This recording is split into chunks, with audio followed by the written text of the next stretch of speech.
que je tombais dans le vide. Eh, t'as pas l'impression qu'on a autre chose à faire? Oh bah non, mais envoie toi, dis les trucs. Bienvenue sur Happy Hour, science, bière et chips. Ouais, envoyez le générique là.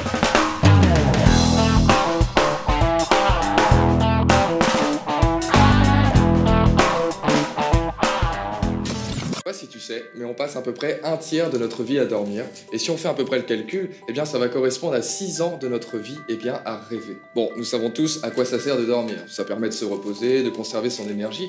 Mais finalement, je me suis demandé à quoi ça sert de rêver. Nous vous avons demandé.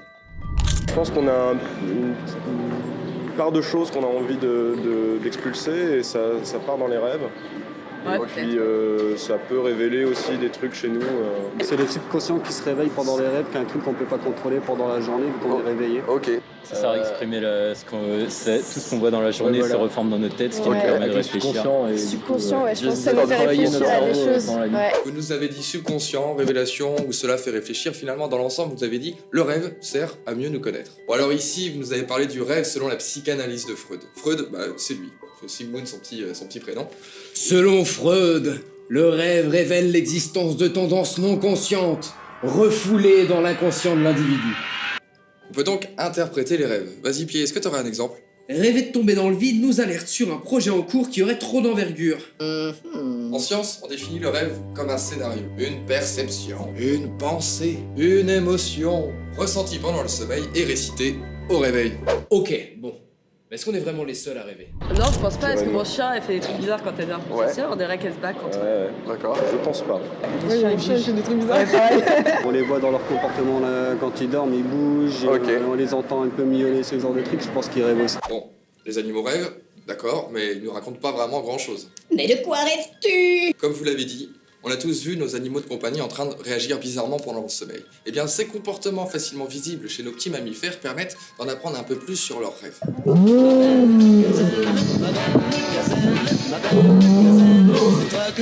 S'il y a le récit et le comportement du dormeur, en science, on aime bien les choses qui se mesurent, n'est-ce pas, Pierre? Et en ce qui concerne le rêve, ce qui va nous intéresser finalement, c'est l'activité électrique du cerveau. Une expérience. Aujourd'hui, c'est possible de mesurer l'activité du rêve, et cela est bien en plaçant des électrodes à la surface du corps à des positions bien définies, c'est-à-dire l'activité électrique de l'encéphale, les muscles et sur les yeux. Et maintenant, on endort.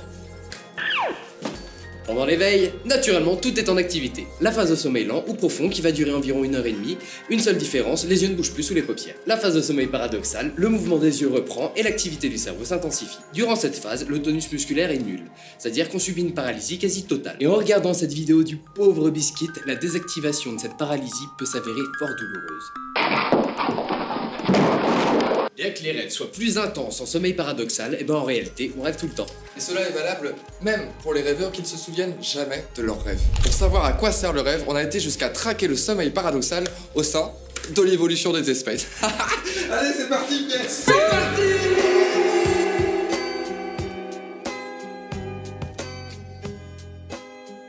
Tous les mammifères rêvent. Bon, d'accord, à l'exception de 3 qui vont présenter un sommeil atypique avec un mix des deux phases. Comme les kinés. Ouais, il y a aussi l'ornithorynque. Et le dauphin qui présente une certaine particularité, c'est qu'il va mettre de manière alternative ses hémisphères gauche et droit du cerveau au repos, parce que s'il mettait les deux en même temps, eh ben ça provoquerait un arrêt respiratoire et la mort du pauvre animal. Oh. Respire! Chez les oiseaux, on va retrouver des moments de sommeil paradoxal très très courts. Et ce qui va amener certains scientifiques à penser que la poule Ouais. eh ben va rêver seulement 25 minutes par nuit. L'autruche, elle, va faire office d'exception car elle dispose, tout comme l'ornithorynque, d'un état de sommeil mixte. Ces deux espèces, l'autruche et l'ornithorynque, eh bien, sont un peu considérées comme ancestrales. Ce qui fait que les scientifiques pensent que les deux phases du sommeil seraient apparues dans les deux groupes de manière indépendante. Avec le rêve comme avantage évolutif. Bon allez, on descend. Allez! Les crocodiliens. Alors les crocodiliens, c'est particulier parce qu'on va pas décerner vraiment d'activité électrique qui pourrait ressembler à du sommeil paradoxal. Alors du coup, rêvent-ils ou pas? Eh bien cette question est toujours en débat. Les poissons. Ouais. T'as déjà vu les poissons immobiles au fond de l'aquarium? Ouais, mais en fait ils dorment les yeux ouverts. C'est parce qu'ils n'ont pas de paupières. Ah. Et on n'a pas retrouvé de traces de sommeil paradoxal, ce qui voudrait dire qu'ils ne rêvent pas. Ah, ils ne rêvent pas. Bon, avec Pierre, on s'est demandé, on a cherché s'il n'y avait pas un point commun entre tous les êtres vivants, et en matière de sommeil, eh bien, on a trouvé ça. Il existe un phénomène biologique interne commun à tous les êtres vivants qui commande certaines fonctions, comme le sommeil, basé sur un cycle de 24 heures. Et cette horloge interne que l'on appelle rythme circadien, eh bien, va être indépendant de tous les signaux extérieurs, que ce soit la lumière, la chaleur, etc. D'ailleurs, t'aurais un exemple, Pierre? Oui, une expérience. On prend un chaton, on l'enferme dans un bunker, aucun contact avec le monde extérieur. Eh ben, je te parie qu'il aura faim ou besoin de sommeil selon son rythme habituel, et ça pendant des mois. Bon, c'est bien joli, mais à quoi servent les rêves? C'est quand même un petit peu le sujet de l'épisode. Ce qu'on sait, c'est que pour les animaux nomades, le rêve leur permet de stocker en mémoire des lieux où l'eau et la nourriture sont en abondance. Mais il y a une nouvelle théorie qui aborde le rêve d'une manière, différente. La nuit, nos systèmes archaïques de défense se réactiveraient, simulant des menaces afin d'être mieux préparés à y faire face le jour. En regardant sur le site de la Dream Bank qui référence plus de 20 000 récits de rêves, nous nous sommes demandé quels étaient les thèmes les plus fréquents. Alors en troisième position, nous rêvons souvent de situations de malchance. En deuxième position, nous laissons place à la gentillesse. Et en top numéro 1, et non, aussi troublant soit-il, ce ne sont pas les rêves torrides qui arrivent en haut du classement, Mais des situations d'agression.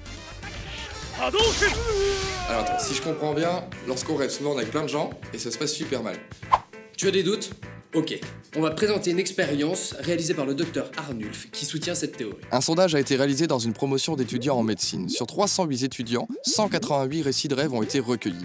Et sur tous ces rêves qui ont été racontés, on s'est rendu compte que, tenez-vous bien, 171 concernaient l'examen. Intéressons-nous de plus près à leur contenu. Les étudiants rêvent d'être mal préparés. Pas de lunettes, pas de carte d'identité, ni celle du métro. Ensuite, ils sont en retard, grève du métro ou le réveil qui ne sonne pas. Ou bien, panique totale, c'est le trou noir. Et il y en a quand même pas beaucoup qui réussissent, en tout cas la veille. Si les rêves des candidats présentent souvent une tournure négative, sont-ils prémonitoires? Alors, si je n'ai jamais rêvé du concours durant le trimestre, j'ai plus de chances d'avoir une note autour de 7,5. En revanche, plus je vais rêver du concours, plus mes résultats, s'améliorent.